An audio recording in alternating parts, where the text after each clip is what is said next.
Today we're making Halloween crafts for free. Keep watching. I'm Brandy and this is Making It My Own DIY. Welcome. First project is a haunted house planter flip. We'll be using some paint brushes. I've got some yellow matte acrylic paint, black spray paint, then I'll also use a black chalk paint. Any of the stuff you've got from last year or the year before for florals. I've got these little black berries. They actually were from Christmas. This is from Dollar Tree. I've got some foam that I've already used once. We'll use it again. This came off of a wind chime that broke, and I decided to save it. Little moon. And then this is a little planter that I actually used on my porch for a couple of years. It's ceramic, and it originally came from Target, it looks like. Of course, we're going to give it a good clean first, so I'm going to spray it down with a little bit of cleaner and wipe it all down. What I'm using is just like a damp baby wipe.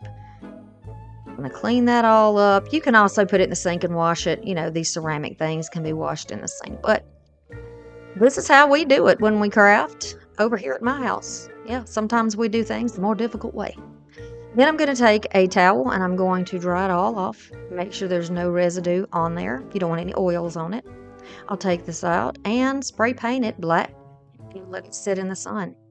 In the meantime, I'm going to alter this little moon by cutting off the tip that attached it to the wind chime. We're not going to need this piece. And then the bottom piece we will keep. It's going to help us for support. It's really pretty as it is, but for this project, I'm going to paint it. I'm going to just put down a little scrap piece of cardboard for painting and put this on here. Originally, when I got this paint, y'all, for some reason, I was thinking this was a chalk paint. So it did not give me the coverage that I thought it would. It took 3 coats of this yellow paint to cover this up. While it is drying, I'm going to move on to our planter. It's going to need foam on the inside. So I've gone ahead and taken that one block. I've cut it in half. I'm going to flood the bottom with a little bit of glue, avoiding the hole that's in the bottom, the little drainage hole. And just put that all over the place. And we want to make sure that that foam doesn't move around. So that's what I'm doing. Making sure there's a good pool in there to swim it in. Then I'm going to carefully push these inside. I say carefully because for whatever reason, I guess humidity, my spray paint is still a little bit sticky. And I'm going to press this down in here, hold it in. Now we have plenty of room. See, this is when I discover, oh my goodness, it's acrylic. That's what's wrong. I thought I had some faulty chalk paint. Chalk paint is thicker. It is going to give you a more solid coverage, and it is going to take less coats. So it just saves a lot of time. But it's okay, because I'm going to work with what I've got, right? That's the whole point of this video, is crafting our stash. So I'm going to use what I have, and I'm not going to buy anything new. I'm going over each of the windows with a little paintbrush that is about the same width as the window. It makes it a little bit easier. You can see that it is still slightly sheer. I do put 3 layers on these windows. We'll go to the sides and I'll do those windows as well. If y'all have one of these planters from Target way back in the day, this might be a cute idea if you want to change it up, because I know the style that it was very popular a few years ago. Maybe not so much now. So we can take the things that we already have and turn them into something new and give them new life and save money and still have beautiful decor in our home. Be sure you let it dry between each coat, which is what I have done. And I am going to go back over this with chalk paint. The paint was still slightly tacky. I knew if I put this chalk paint over it, what was going to happen. It was going to be sort of a crackly look. And but I thought that it would be okay for a project that is Halloween. And I am full-blown Halloween on my channel right now, so it works. It works for me. Okay, so once I've done the entire thing and I've let it dry, this is the finish that it has. But you can see around each of the windows, it is not very crisp. And that's fine. If that doesn't bother you, that is totally fine. But for me, I like to get in there and get things nice and clean. So you can use a permanent marker or a glass marker and go over and tighten up your lines. Get your windows a little more symmetrical. If you are new to my channel through this collaboration or through any other means, I would love to have you subscribe to my channel. I'm working on a goal of 100,000 subscribers this year, and I would really, really love for you to be part of it. In return for that, I am going to keep bringing you unique, budget-friendly crafts that may be a little bit outside of the box, right? And I'm going to give you a lot of encouragement and empowerment along the way. All right, so we're going to let that dry. I'm going to get my antiquing wax, and this is dry now. I'm going to take just a tiny bit on this round brush that is kind of the best I can get for a chippy brush right now. It's what I had. I'm out of chippy brushes, so this is what we're going to do. I just used a tiny, tiny bit, wiped most of it off, and then I'm just dragging it lightly across the details and the edges of my moon because I want it to look a little aged. You don't have to do this part. You certainly don't have to. And if you don't have a metal piece like this, you can just draw a moon or print a moon and cut it out on cardstock. So we'll let the wax dry. Once it is dry, I'm going to take the end down here, this little ring, I'm going to bend it up, and we're going to put a wire through there to help make this a standing piece. So these are floral wires. I don't know the gauge because I got them at the thrift store, but I knew that they would be strong enough for me to push down into that floral foam without bending and will hold the weight of that little metal piece. So I'm just making a little, sort of like a corkscrew here and pulling it down. And then I have a surface to add the hot glue to really hold that thing in place. So I'm just going to add some hot glue, let it dry, add a little more, let it dry, either dry, cool, set up, whatever terminology you want to use for your glue. And then once I am finished with that, I'm going to set it aside, let it cool. Here is my piece again, my planter. It is dry, and we're going to start putting in our flowers. Now, these are the flowers, like I said, I've already had. I've used them on other projects. I save my pieces. I save scraps. I save all kinds of things. So when Lisa contacted me and asked me would I be willing to co-host with her, I thought this is the perfect opportunity to get in there and go through some things that I already have and just start working through that stash, right? So many good things that we get it for a reason, and it's time to use it. Let's get that stuff out. With costs going up everywhere, even at Dollar Tree, we need to be watching our penny and saving a nickel. So this is a good way to do it. I encourage you to look through what you have and do the same. Okay, now this little pick did come from Walmart, if I didn't mention that, a couple of years ago. This is a very simple arrangement. I'm going to put the tallest flower in the middle. It is the only orange one I have, so she's right in the middle. Could go right in the middle. And then I'm just going to go to each corner and then fill in front and back. Very, very simple. I wanted this to be floral arrangement that you could learn and you could do on your own and feel good about. Very simple. Okay? Now, in florals, I like to have something that's a little like a flyaway or something that's poking out or giving it a little more dimension instead of being just completely round, which is fine on some projects, but I love the idea. It almost looks like, I don't know, it gives it a little spooky element. It's got that sparkle, it's wispy, it's magical looking, which is perfect for Halloween in my book.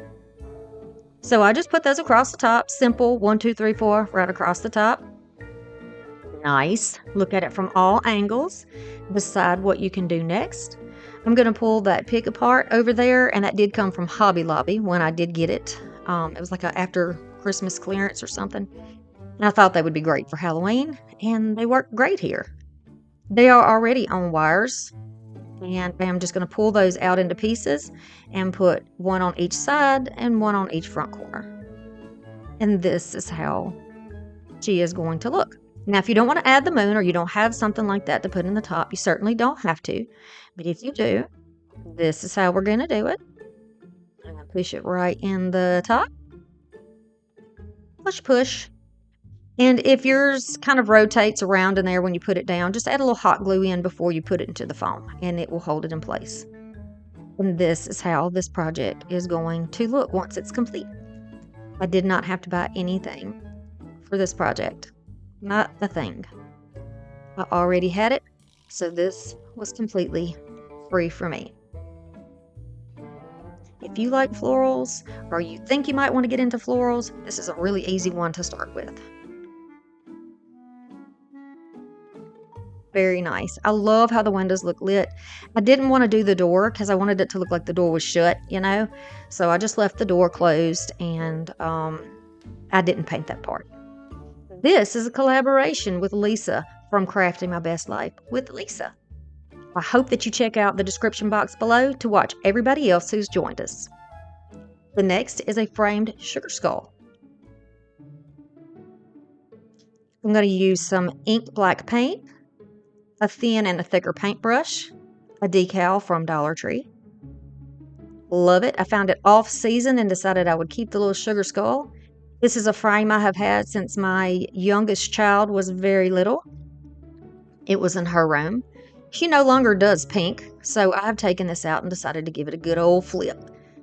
It's old, it's been sitting up. Look at the dust. It's very dirty. Needs to be cleaned. You be very, very careful, y'all. Very careful when you are taking glass out so you don't cut your fingers. But just be careful. Be mindful. We can rush some things, but some things we got to be extra careful about. All right, so I love the shape of this frame. I love all of that detail. It just looks so super gothic and beautiful to me. So I'm just going to go in here with the thick brush first, and I'm going to add that ink black chalk paint all over the top and on the sides. And at this point, if you want to do your back too, you can do that as well. I'm just going to do the front first though, because we're going to let it dry before we flip it.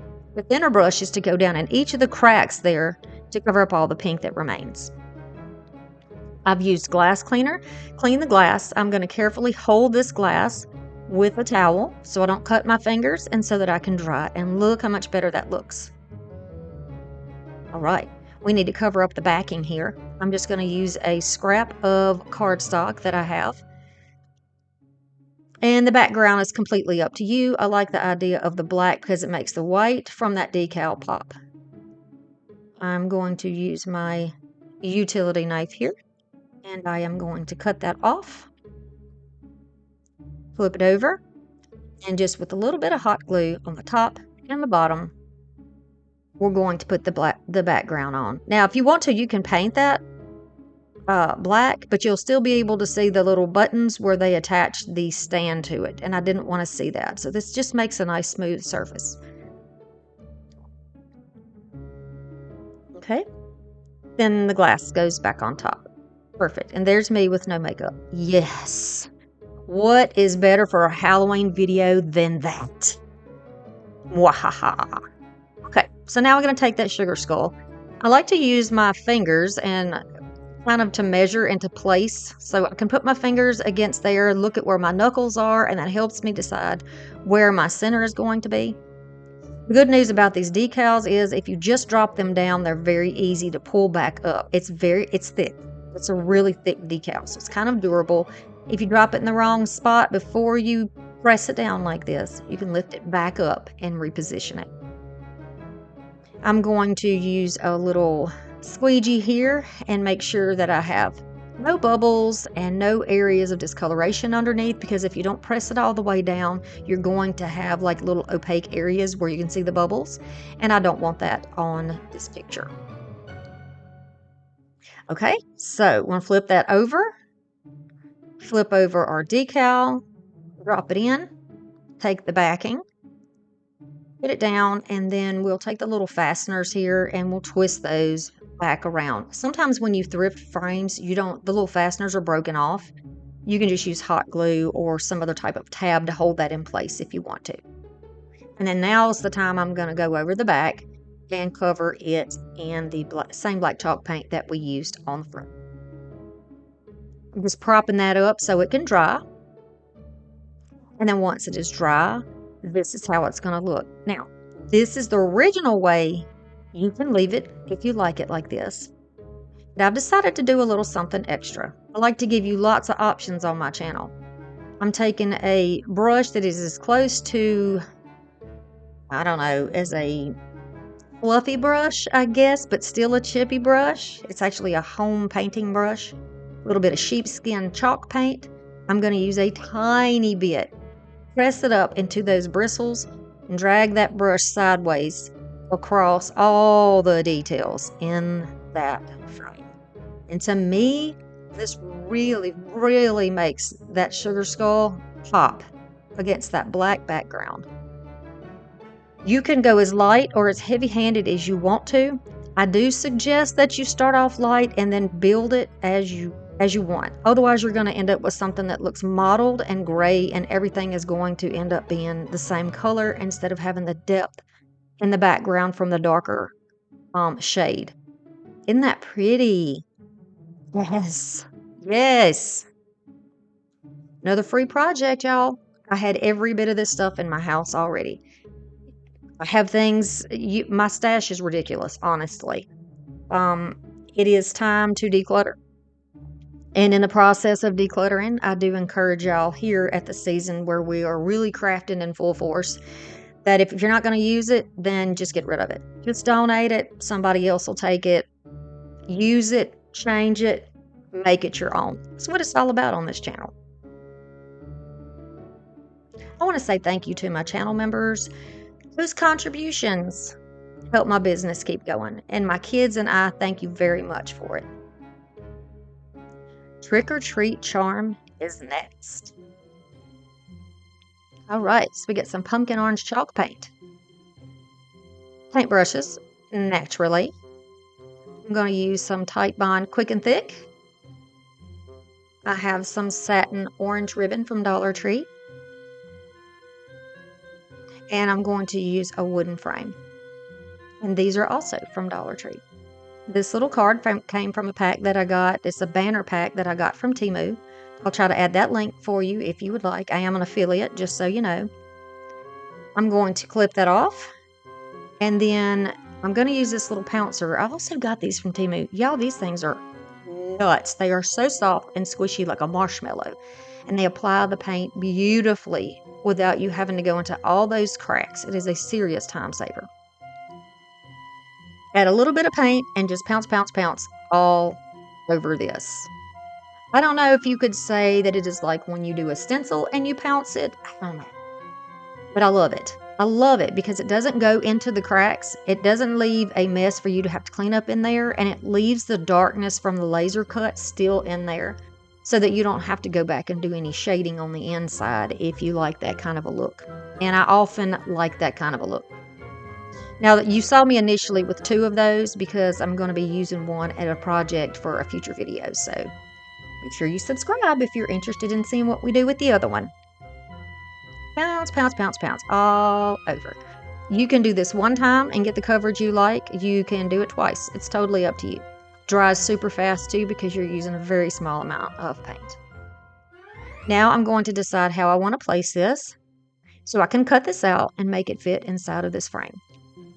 Look at these kids. Are they the cutest little retro babies? I'm going to use a pencil and just trace right around here on the inside. And that is going to give us a guide. Now, we're not going to cut on the line. We're going to cut outside of that line because we want this to fit behind the frame and not fall through it. Does that make sense? Okay, so I'm going to go put my blades right on the edge. And I'm going to go outside by probably, I don't know, about a 1/4 of an inch. I judged how far I wanted it to go by the width of that ring and how much room we would have to apply some glue. And you'll see what I'm talking about in just a moment. So I'm going to carefully cut around. And then once you get yours cut out, if you want to, you can go back and make it a little more even. You know, sometimes we have pieces that are a little bit thicker when we're just kind of eyeballing it like that. You can always make it a little bit better. I did not want mine to be seen behind the details. I wanted that detail to be just, look at it. Look at it. I love this. So I'm going to take the Quick and Thick. The reason I'm using this is because obviously it's thick. It's a strong adhesive, and it takes a little bit for it to dry. So when you apply it on here, you have a little bit of wiggle room. And it takes a minute to do this, to get this all the way around.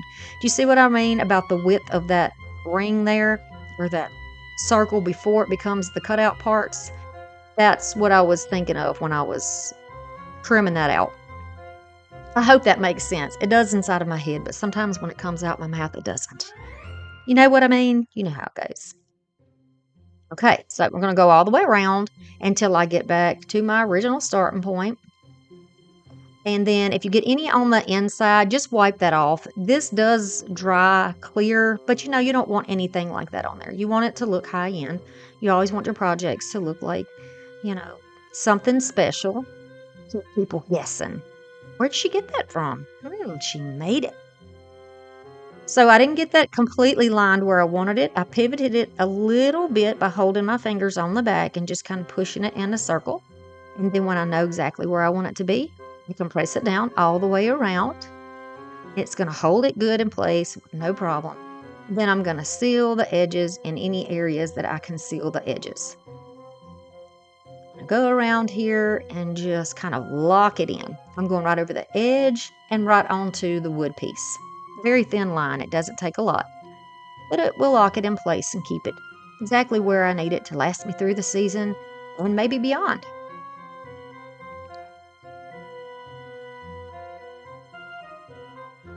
This is easy to do. And if you used paint on something like this, oh my goodness, this would be, or tape, it would be a mess. Where would you even put the tape? It would just be crazy. That's why the glue is a good option for this, I think. Maybe even a glue stick. You can try it. Certainly try it. So now it needs to dry, because if you put it on the table while it is wet, it's going to stick to your table and we're not done working with it. So it needs to dry. You can let it air dry, or you can get a drying tool and use it. I'm going to take a tiny bit of antiquing wax on an angle brush. I'm going to dot most of it off. And then I'm going to press that angle brush right into the edge of the wood cutout and onto the edge of the picture. This is going to give it slightly a silhouette look, or a cameo look, I guess. And it is just going to bring a little more depth, a little more dimension into the project. It's easy to do. Don't be intimidated by waxes, because they really can make a difference. So here I have my beautiful satin ribbon. I am just going to make a very simple bow. You can see how I did it. If you need to watch it again, you can go back. You can put it in slow motion and you can watch it again. I'm just going to do the little rabbit ear technique. Tie it. I think this is the perfect little bow for this. And I thought, a lot of people don't like bows, but I thought a bow would be so appropriate for this because, they're kids, right? They're cute, sweet little kids. They're all excited. They're ready to roll. And a satin ribbon just looks like it would be perfect for them. So I'll place it down with a little bit of hot glue. No need to tie it on because it's so lightweight. Get my little forever fluffing bows, y'all. Are y'all fluffers too? You like to fluff good bow? Then I'm going to cut a length of this out. I probably maybe 18 inches of this. I don't often measure, but probably 18 inches. And I am going to just slant the edges to keep it from unraveling. And then using the cutouts, I am going to lace this through here. Pull these evenly.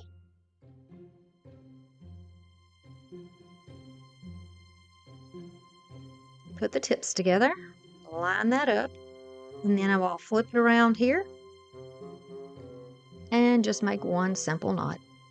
You can slide the knot up a little bit, and this creates how you're going to be able to hang your charm. It's perfect this way. If you want to use jute, you can certainly use jute for your charm. The idea of it as a charm is you can hang it off of a lamp. You can hang it off of the back of a chair. You can put it on a candle. You can hang it on a doorknob. You can hang it off of a cabinet knob. You can hang it around your mirror in your car. It is totally up to you. You got a lot of options with this little one. And this is so easy to make. I think it's adorable. Look how sweet these babies are. Oh my goodness, they're so adorable. Look at those little chubby faces. Everybody's smiling and happy. They're so happy I worked through my stash. Go check out the link below to watch the rest of the videos. Thank you, Lisa. Bye.